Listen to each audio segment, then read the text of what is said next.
Today, we go back to the Reatta. Yes, today on Crazy Car Project, we are going to get the Reatta moved. I am going to show a trick how to get a car to run when you have to bypass a shaft in the ground. Because that's his biggest problem right now is try to run it and all the wiring smoke. We'll try to get it in the garage and then start the process of replacing all the grounds and turning down the bad sensors. Okay. What you want to do to bypass the ground is to take your jumper cables, get it to the negative, and like I said, this is just a temporary, and then try to find a spot on the engine block or the frame, mount point, someplace where there's good metal on metal, where you're not going to catch in the belt and stuff or a pulley. And that should give you temporary ground. And if you're really worried about it, you can always double ground. Just want to make sure these cables don't get hung up in anything while the car is moving.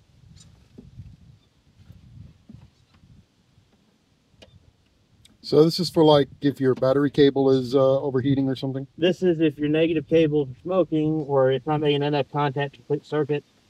If your wire is smoking, this will finish the ground so that it won't burn up your wiring, at least long enough for you to get the car moved. Stop smoking.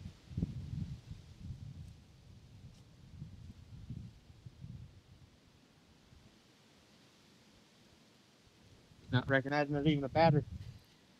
Yeah, I figured the battery is kind of shot. Only a year old. Yeah, but it hadn't been charged in all this time. It probably needs a jump. Yeah. It's a near impossible vehicle to jump. So update? Electronics are fried. I don't know what's going on. It won't recognize even a jumper. There's no electricity getting to the car. And that actually shows this battery had charge. I'm going to do the tester. So. Battery's good. I completed the ground, so yeah, there's something. The positive cable is just not positiving, but the battery still got good current. So, and battery tester, battery alternator tester, they're fairly cheap now. They're a good buy because they keep you from going through and doing this and hauling the battery to the auto shop to be tested and having to go back, and when you don't know if the alternator is draining, well, you can test the alternator. Put this on there, you check it real quick. I think I paid 40 bucks for this, maybe. Probably 20 bucks, I think it was on sale, half price. Worth having. And I'm cheap, so you know if I bought it, it's worth having. There's nothing getting to the starter, nothing getting anything in the car, and it's all under there. I can't fit under there out here, so I guess I'm going to be dragging this into the shop, which will be entertaining. But that would be what I showed as a trick to do when these negative cables fail and you can't just change it out, just to get it to where you can change it out. But yeah, we have bigger fish to fry on this one, so this is going to be interesting figuring out where it's failed at. And on older vehicles like my old Jeep, you could even bypass it and use a jumper cable to get power to the starter motor to start it, and the alternator will run it. But you can't do that on, I know this is an 80s car, but it's still a modern car. You can't really do that with these. So this is going to be a lot of exercise. Okay, well, this was the bolt for the positive terminal. It's all boogered up and corroded. If you can't, I don't know if you can tell, but it's corroded bad. The inside of the cable is a captured one, and it was pretty corroded bad, especially on the inside for the bolt. It's hard to show. I've been trying to clean it up. I got it to ding with the door open once or twice, so I am going to try to, not the right bolt, not one of the captured bolts, but see if I can't use the bolt out of this generic wire to make one, and if not, I can get partial even. I can also run back to here, and that powers some of the stuff, at least the computer in the car. The problem is going over to the starter, which is way back there. I don't know of any way to get power without going straight through this. So I'm hoping I can clean that up and the bolt will do it. Okay, after much fighting, I got juice to it. It was just bad connector there. And I got the ground bypass so it won't burn itself up from shorting out the ground. And now let's see if she starts.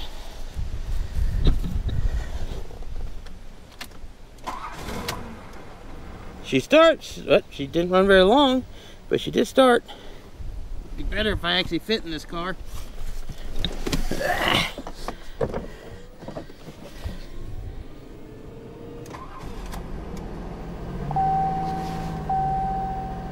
She lives, sort of.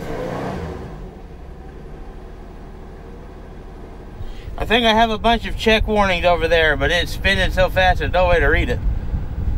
It says, see diagnostic system. Everything is unhappy. Absolutely everything is unhappy.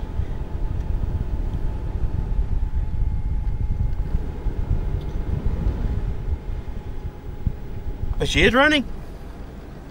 So now we can hopefully get her in the garage.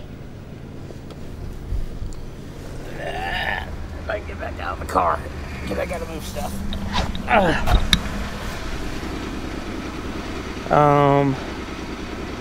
How do I roll down the windows? Over here.